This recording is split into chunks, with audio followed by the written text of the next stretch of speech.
What's up, guys? Coming to you today with a full slate of college basketball and NBA action here on Tuesday, March 3rd. I'll give you my favorite picks on the side and over-under on each game. We're going to break down the biggest college basketball games of the night. I'll give you my favorite underdog pick of the day and my massive lock. So as a thank you to me, take that just 10th of a second, guys, and slam that like button. It really helps me out, gets these videos promoted across YouTube, and just does a ton to help this channel grow. So really appreciate everybody that does that.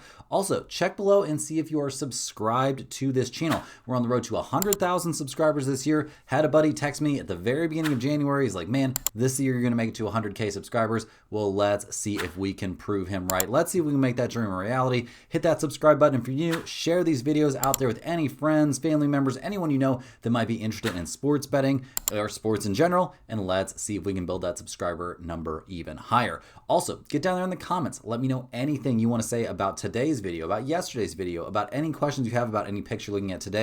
I'm more than happy to get back to you. Or if I don't know the answer, if it's about hockey or UFC or something I don't follow, I can reach out to the premium handicappers over there at stumpthespread.com, and they will always have some sort of take no matter what question you are asking. While you're down in the comments, make sure you're also checking the pinned comment. That's where you'll find our favorite picks from this video and every video, every single solitary day. So definitely check that out. That's where you'll find our massive lock of the day and our dog of the day. You will also find a link in that pinned comment to stumpthespread.com. Get over there and check out all the great free stuff we offer. There are free picks posted every day under the free picks tab. There's the free email newsletter, which is a great resource for all kinds of sports betting knowledge.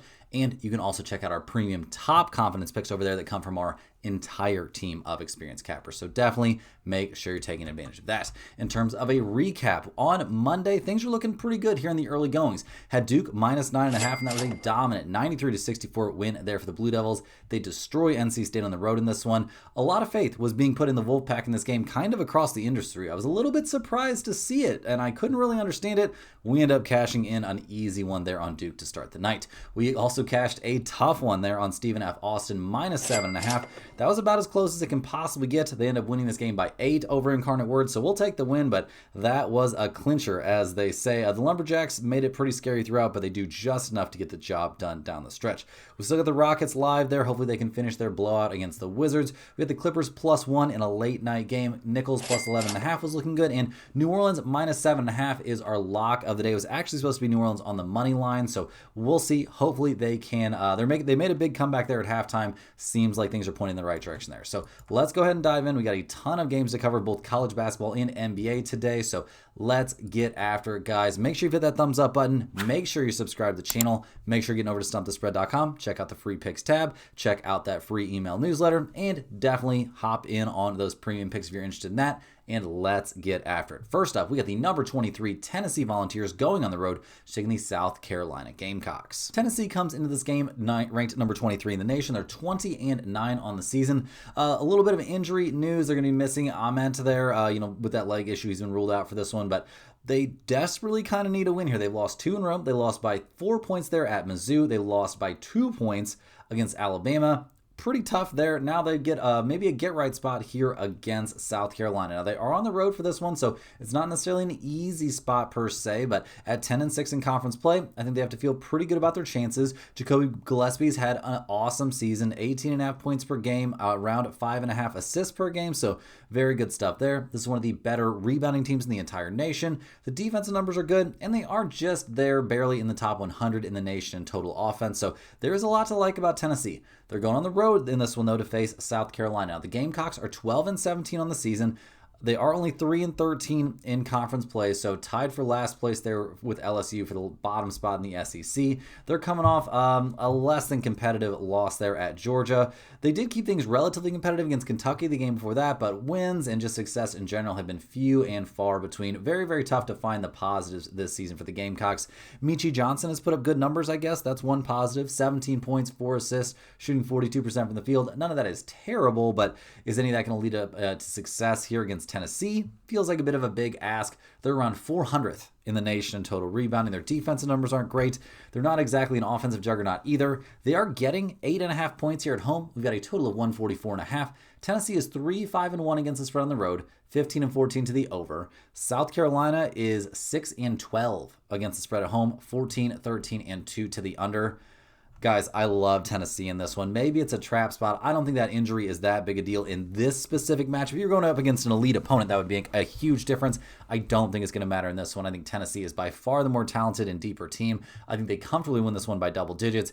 Tennessee minus 8.5 is definitely going to make the pinned comment and potentially could be our lock of the day. Next up, guys, we're staying in the SEC. We've got the number 16 Alabama Crimson Tide going on the road to taking the Georgia Bulldogs. Now, Alabama has been all over the place this season. They're only 2 games back of Florida for the top spot in the SEC. They came into this season very highly ranked. They've fallen out of the top 25. They found their way back in. They're 16th now. They've won several games in a row. It's up to, 8 straight games. Pretty nuts. They beat Arkansas in that crazy overtime or double overtime game. Then barely made it past LSU. They're coming off a crazy 2-point win there at Tennessee. This is an excellent team. I mean, Philin Jr. has been a monster this year. 22 points per game, 5 assists, over 50% from the field is nuts. Alabama's the 3rd highest scoring team in all of college basketball. Their pace of play contributes to a lot of the rebounding numbers, obviously, but they're a good team on the glass. Defensively, though, definitely some work still to be done. We'll see what they can do in this specific matchup against Georgia. Not exactly a pushover opponent here. The Bulldogs are 20-9 on the season.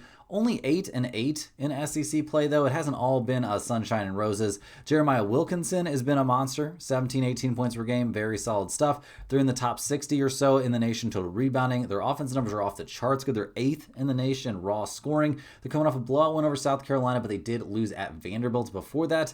They are at home, so that has to make them feel at least a little bit better. And the odds makers have this as basically a coin flip. Georgia is 1.5-point favorites at home. We've got a total of 179.5, so obviously a huge total. Alabama's 4-4 against the spread on the road, 14-13-1 to the over. Georgia is 7-9-1 against the spread at home, 15-14 to the over themselves. I'm not going to take over 179.5. That seems nuts to me. I'm not super interested in the total in this game. In terms of a side here, I think we actually have to side with Alabama. I know that there's been some decent stuff going on for Georgia, but Alabama is one of the hottest teams in the nation right now. They've been knocking off good teams and bad teams. They've been playing on the road and playing well. I think they find a way to get the job done here on the road in this one. Next on the dock, we're taking a trip out to the Big 12. We've got the TCU Horned Frogs going on the road to taking the number 10 Texas Red Raiders. TCU, they're 19-10 on the season. They are 9-7 in Big 12 play. They are coming off a 3rd straight win, though. They took down West Virginia by 6. Took care of Arizona State pretty comfortably, and then got the 77-68 win at Kansas State their last time out. We've liked what we've seen this year from David Punch. He's looked very good, 14 points per game, over 50% from the field. Brock Hardings has been a very solid point guard. This team doesn't put up season-long numbers that are really going to wow you. I mean, defensively, they're pretty good. 143rd in the nation. Total scoring isn't great. And their rebounding numbers don't exactly jump off the page at you either. So we'll see what they can do in this exact matchup. They're going on the road, which isn't always the easiest, and they're taking on a top 10 team in the nation. Texas Tech, the Red Raiders, they're 22-7 on the season. They're 12-4 in Big 12 play, 2 games back of Arizona for the top spot. They're coming off a massive 82-73 win over Iowa State. We were on Texas Tech and the points in that one, so we were more than happy to see it. They've obviously missed JT Toppin, but this squad is loaded with talent. Christian Anderson has really stepped into that void and looked very, very good. Obviously, going into Iowa State and getting a win is pretty bonkers. We've also seen this Texas Tech team knock off number 1 Arizona, so they're not scared of big matchups. I don't know that TCU really qualifies as a big matchup. We'll see what they can get done in this one. The Red Raiders are a very solid rebounding team. They're excellent offensively, and they're decent on defense. Maybe not top tier, but decent. They're 10.5-point favorites at home in this game. We got a total of 147.5. TCU is 5-3 against the spread on the road, 16-13 to the under. Texas Tech is 9-6 against the spread at home, 15-14 to the under themselves. I'm not going to take under 147.5, even though the trends point that way a little bit. It's not a big enough trend for me to really follow. In terms of a side, Texas Tech has just been red hot. They do have a trip to BYU on deck, so maybe it's a small look-ahead spot, but I think we see the Red Raiders dominate this one playing at home. If this was a road game and maybe TCU was getting like 12 points or something, we'd have to be on the Horned Frogs, but give me Texas Tech in this one, especially playing at home. Heading out to the ACC for this one, we've got the Wake Forest Demon Deacons going on the road to taking the number 13 Virginia Cavaliers. Wake Forest is 15-14 on the season. They're 6-10 in conference play. They're coming off a win over Syracuse, an 88-83, kind of a thriller of a game. They've won 4 out of their last 6, so I guess they have something positive to look back on, but it has not really been an easy year overall for Wake Forest. Juke Harris has put up great numbers, 22 points per game, 45% from the field is not bad.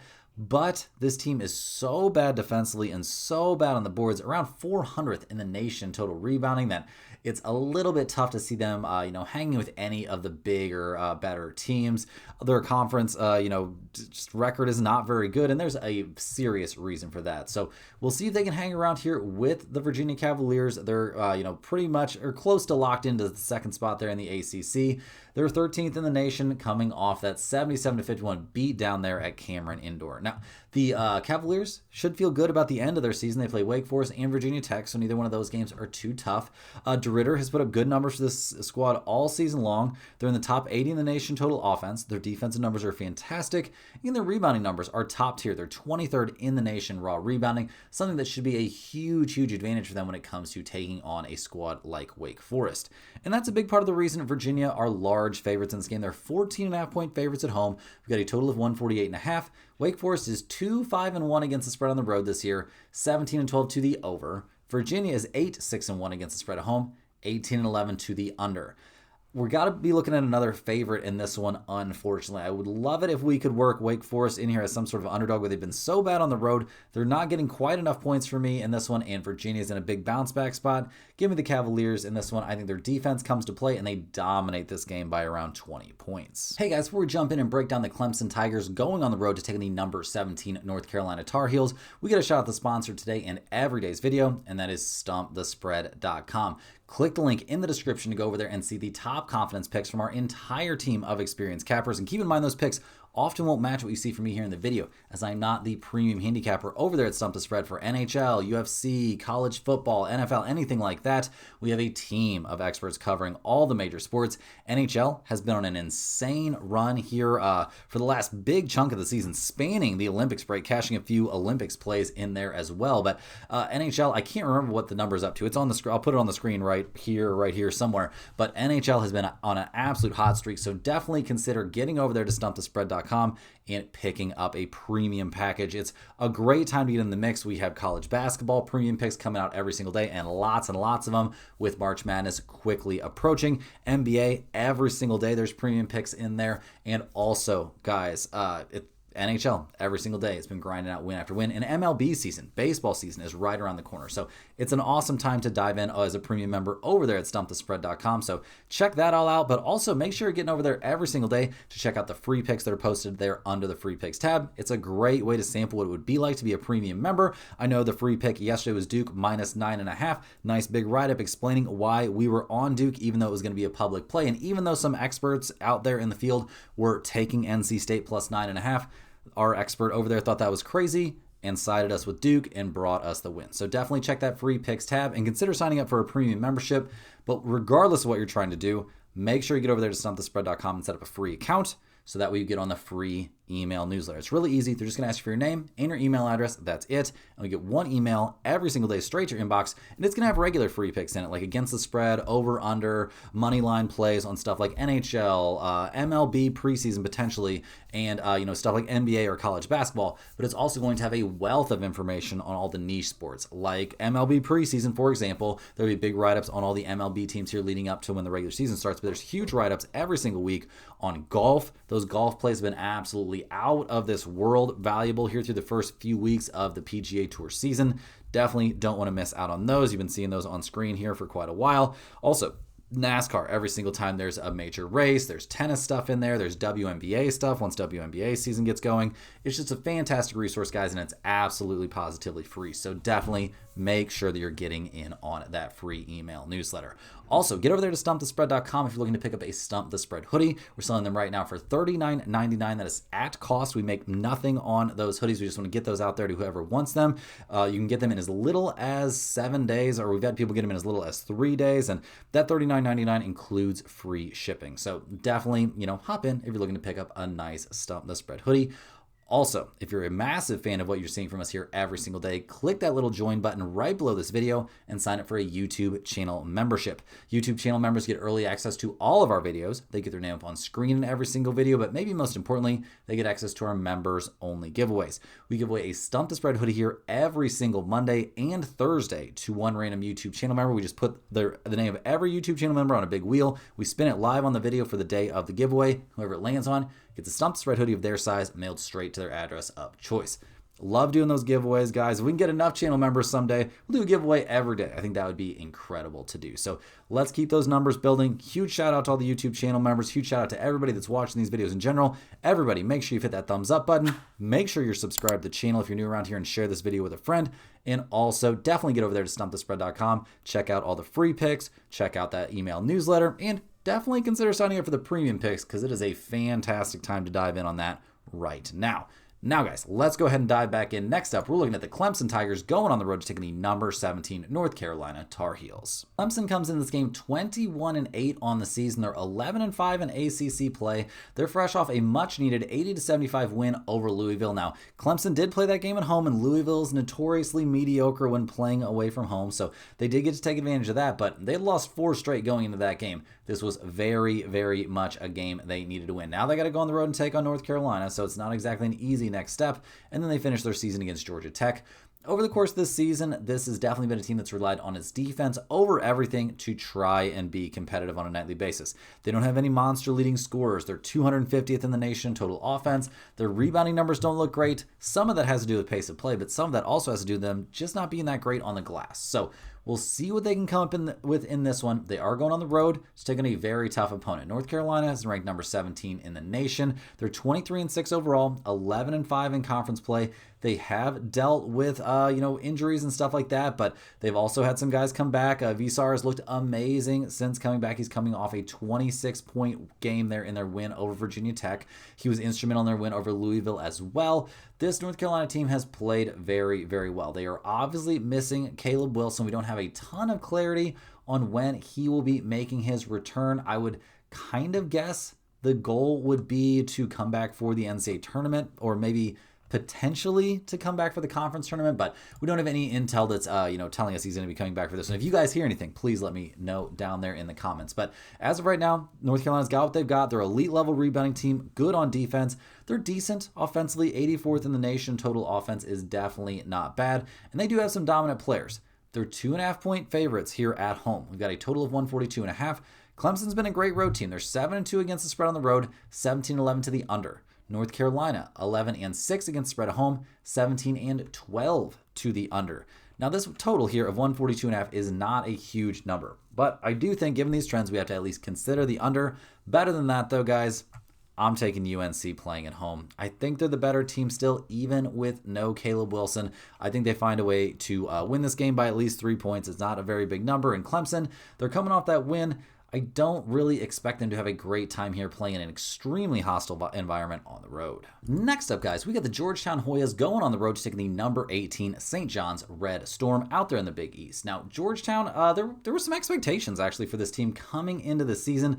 Losing Lewis for the rest of the season with that ankle injury obviously doesn't help, but they were still only 5-13 in conference play and 13-16 overall. So it's been rough. They've lost their last 6 in a row, most recently falling at Xavier 91-84. Now they got to go on the road to take on St. John's, basically the toughest team, or obviously one of the toughest 2 teams you can face in the Big East. So not a lot pointing in the right direction for the Hoyas at the moment. Their defense isn't great. Their offense is around 250th in the nation. And now they're going to be missing Lewis. This is just not a very good situation as they head to St. John's to take on the Red Storm, who are 18th in the nation, 23-6 on the season. They come into this game, obviously, a half game back, just 1 win basically behind UConn for the top spot in the conference. They faced Georgetown and then Seton Hall to end the season. They're coming off a blowout win over Villanova. That game was not even semi-competitive. Zuby Ejiofor has been a monster this year. This team is in the top 60 in the nation total offense and total rebounding, and their defense is very, very good. And that's why they are 15.5-point favorites here at home. We've got a total of 148.5. Georgetown is 7-4 against the spread on the road, 15-13 to the over. St. John's is 8-6-1 against the spread at home, 17-11 to the under. This is actually, in my mind, a bit of a tough situation. We'll see. We'll see what they can do in this spot. Georgetown actually played them pretty close the last time these two teams faced each other, but I mean, St. John's did eventually get the win. It wasn't a blowout win, though, so we'll see. We'll see what happens in this one. KJ Lewis did have 27 points in that game, so I'm going to lean just a hair towards Georgetown and a hair toward the under in this game, but I really can't put too much faith either way here. This could be a look-ahead spot for St. John's, and obviously missing an important player is rough there for the Hoyas. Heading into our last couple of college games, before we jump over to the NBA slate, we're looking at the Toledo Rockets going on the road, taking the number 19 Miami of Ohio Redhawks. Toledo, they are 10-6 out there in the MAC. They're 16-13 overall. They are fresh off a third straight win. They've taken down Eastern Michigan, NIU, and a win over Ohio their last time out. So we'll see what they can put together in this game. 10-6 in the MAC doesn't get you a whole lot of important places. Sonny Wilson has done some good stuff this season. Would not be surprised to see him transfer to a bigger program in the offseason. We'll see what happens. 50% from the field, 17 points, and 4.5 assists per game is excellent work. The Rockets are in the top 80 in the nation total offense, but their defensive numbers and their rebounding numbers are really, really weak. And taking on a team like Miami of Ohio, that can really become a couple glaring weaknesses, and that's one of the reasons Toledo lost 87-73 in this matchup earlier this season. Miami of Ohio, they're 16-0 on the season in conference play. They're 29-0 in the season overall. They're coming off a crazy 2-point win there over Western Michigan. That was pretty bonkers, especially since Western Michigan is terrible. Now, maybe, things are getting a little bit just messed up. I don't know. It's very odd. We'll see. We'll see what's going on. Some weirdness with the coach getting fined and replacing some DJ equipment. Very, very weird situation. We'll see what goes on here against Toledo. Obviously, the squad has put up elite numbers over the course of the season. Nothing at all to complain about there. Elite offensively, very solid defensively. The rebounding numbers don't look nuts, but against Toledo, the last time these two teams faced each other, albeit quite a while ago, we saw the Redhawks have a small edge there on the boards. They shot like a third of the free throws Toledo shot and still won the game very, very, very comfortably. So looking at the numbers here, guys, Miami of Ohio, they're 8.5-point favorites. We've got a total of 162.5. Toledo is 8-4-1 against the spread on the road, 16-11 to the under. Miami of Ohio is 8-4 against the spread at home, 17-9 to the over. I don't care what kind of drama is going on, guys. Give me Miami of Ohio here, minus 8.5 playing at home. I think they're going to, they survived their scare in their last game. I think that's out of their system. I think they get a blowout win in this one by closer to 20, then closer to the 9 that we need to cover this, relatively small and very manageable number. Next up, guys, we're looking at the Seton Hall Pirates going on the road to take on the Xavier Musketeers. Seton Hall, they've been pretty squarely the fourth best team in the Big East this year. They're 19-10 overall. They have worked their way into the top 25 at some different points, and they have had some chances this year, some really big chances. Their last time out was one of those. They went to number 6 UConn. Played a very competitive game. We were on Seton Hall getting 14.5 points.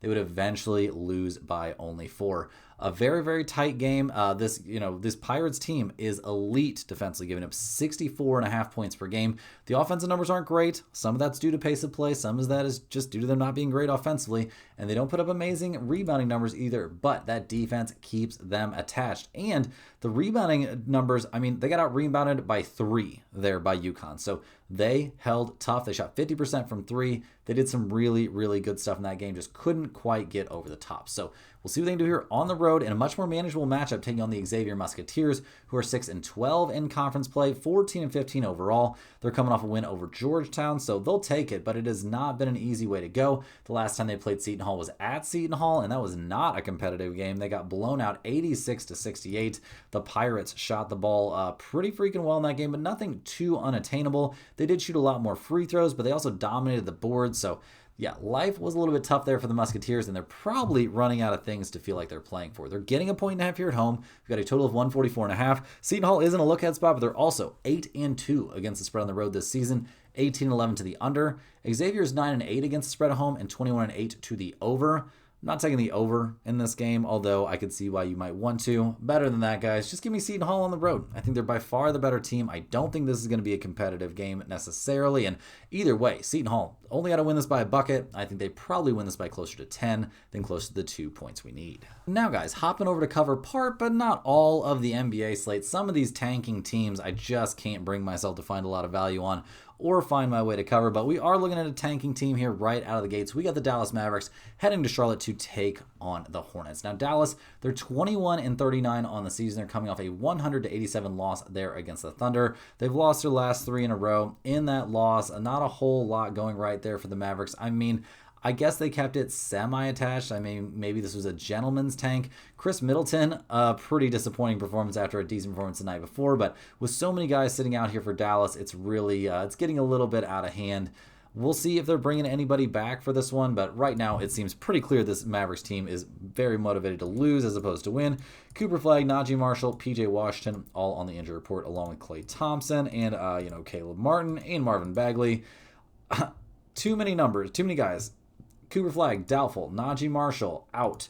PJ Washington, questionable. Klay Thompson, questionable. Caleb Martin, probable. And Marvin Bagley III officially out. So we'll see who they actually put on the floor here against the Hornets, who have won 4 in a row. They're coming off a 109-93 win there over the Trailblazers. This team looking pretty good. Brandon Miller coming off a nice 26.8 rebound game.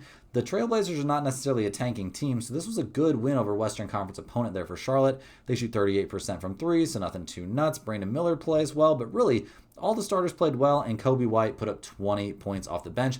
Looks like he could still be a very, very valuable asset there for the Charlotte Hornets. They come into this game almost fully healthy. Unfortunately, Kobe White is going to be sidelined for this one due to left calf injury management. Not trying to rush him along too fast. You don't mess around with calf injuries in the NBA anymore.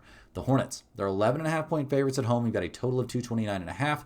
Dallas is 10-16 against spread on the road, 18-20 against spread after a loss, 15-11 to the under on the road.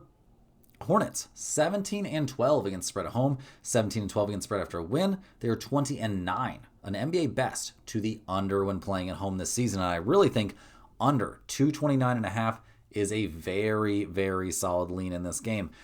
Dallas isn't going to be playing anybody. The Hornets might put up a big number, but I don't think it'll be too nuts, and I don't expect Dallas to put up much. So you could take the Hornets here at minus 11.5. I've got no problem with that, but I do think the far better value play here is just to take that under. Next up, guys, we're the Detroit Pistons going on the road to take on the Cleveland Cavaliers. The Pistons at 45-14 on the season have been killing it all year long. They're coming off a nice win there over the Magic, and they already won in this matchup not too long ago, winning 122-119 over the Cavaliers in that crazy, crazy overtime game. Now, that was about as close as it could possibly get. The Cavaliers did not have James Harden in that game. They also didn't have Donovan Mitchell. So we'll see what the Pistons can do this time around. Detroit is dealing with no injuries right now. Everybody is healthy and ready to go as they head to Cleveland, it's taking the Cavaliers, who are fresh off a 4-point win there over the Brooklyn Nets. Now, in that game, Cleveland did have James Harden, but still no Donovan Mitchell. So injury news is basically the key to this one. The Cavaliers will apparently not have Donovan Mitchell for this game either. Dean Wade also on the injury report, but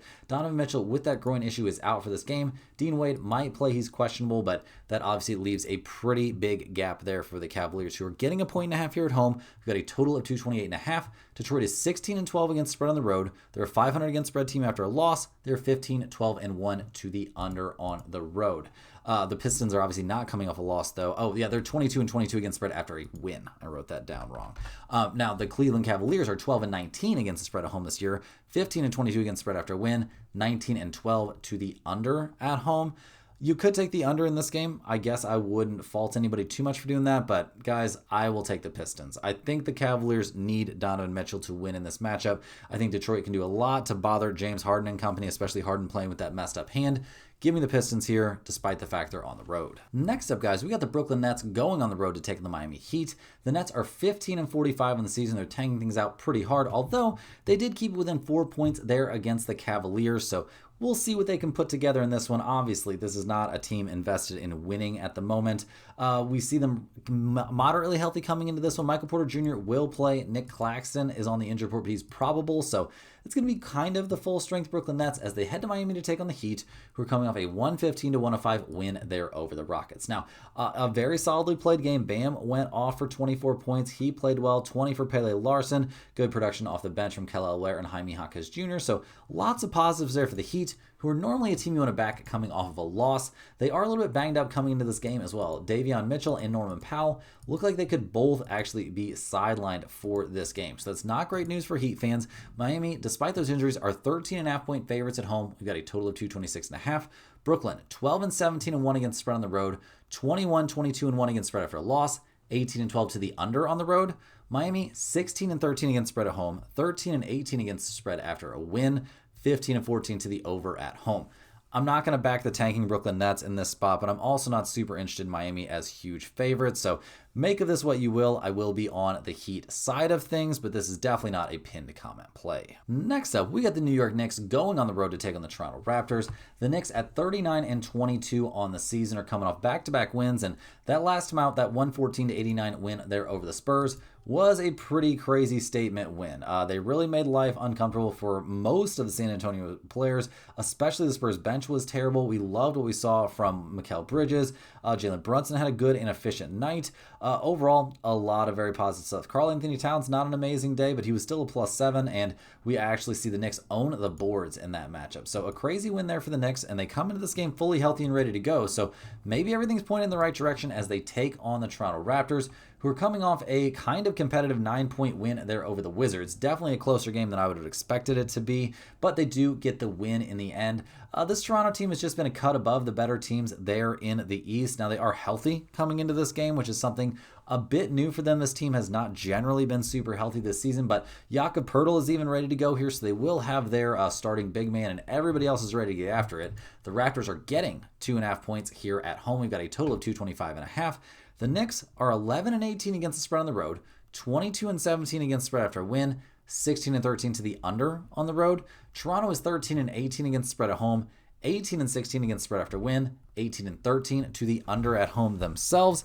Given that this is a pretty, kind of tough, at least, maybe not pretty tough, but at least kind of tough travel spot here for the Knicks, they also are on the front half of a back-to-back. I think this is a very good spot to back the Toronto Raptors. You're getting 2.5 points. Toronto as any sort of underdog in this game makes tons of sense to me. Like I said, it's a big letdown spot for a Knicks team that's not even good on the road anyway. Give me the Toronto Raptors here away from home as a potential dog of the day. Rounding into the home stretch here, guys, we're looking at the San Antonio Spurs as they go on the road to take on the Philadelphia 76ers. Now, this is the first nationally televised game of the night. The Spurs are in a big bounce back spot coming off kind of an embarrassing loss there to the Knicks. It was very, very odd, kind of an off night for everybody except for Wembanyama and Devin Vassell. Stephon Castle, not a great shooting night as a team that only shot 26% from three, and I was pretty weirded out that they got significantly out-rebounded there by the Knicks. So we certainly see the Spurs here in a bounce-back spot, and they had been playing great, so it shouldn't be too hard for them to, get back out there, get back after it. They are healthy and ready to go for this game. No significant injury concerns whatsoever as they go on the road to take on the Philadelphia 76ers. Now, the 76ers, they're coming off a tough 114-98 loss there at the Celtics, and that loss probably feels extra tough because we just didn't really get much there out of the 76ers. Despite the fact they shoot 39% from three,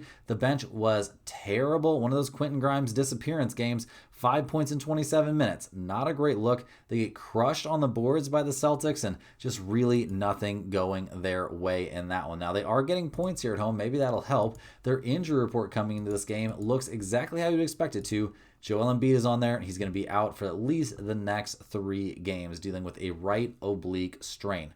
Bro just cannot stay on the court no matter what. The 76ers are going to have to try to make do without him. They're getting 7.5 points. We've got a total of 232.5. The Spurs are 17-14-1 against spread on the road, 10-7 against spread after a loss, 19-13 to the under on the road. The 76ers are 14-17 against spread at home, 17-9 against spread after a loss, 17-14 to the over at home. Guys, I have to take the Spurs here in a huge bounce-back spot coming off an embarrassing performance there their last time out.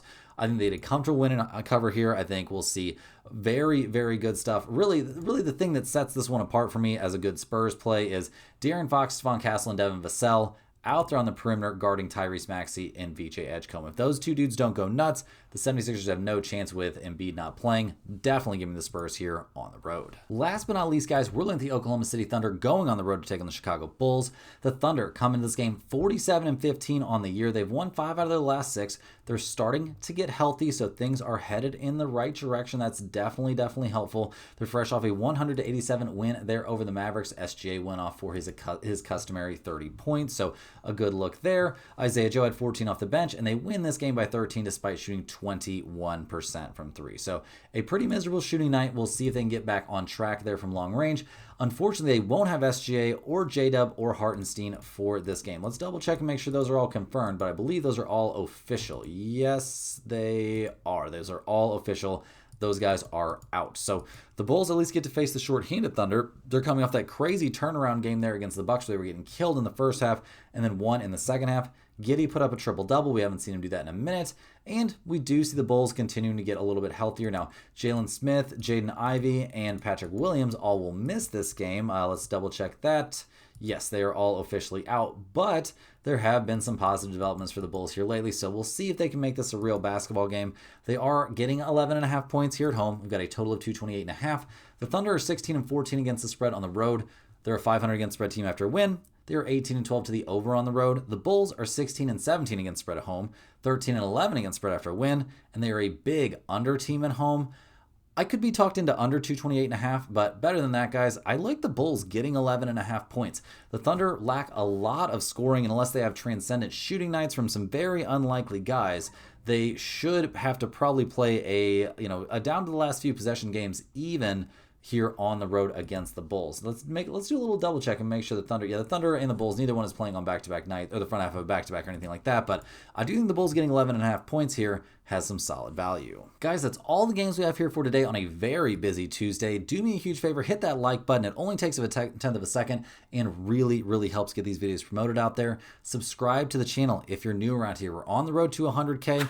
Let's help me make that dream a reality. Get down there in the comments. Any questions or concerns you have, I can definitely help answer them. Any question across the sports betting community. I appreciate everybody watching these videos. Make sure you're clicking the link in the description. Get over there to stumpthespread.com. Definitely check out those free picks every single day. Certainly get on that free email newsletter and check out all the premium stuff over there as well. Tons and tons of great information over there every single solitaire day and some very, very reasonable prices. Guys, we'll see you right back here again tomorrow, same time, same place, for more sports betting action.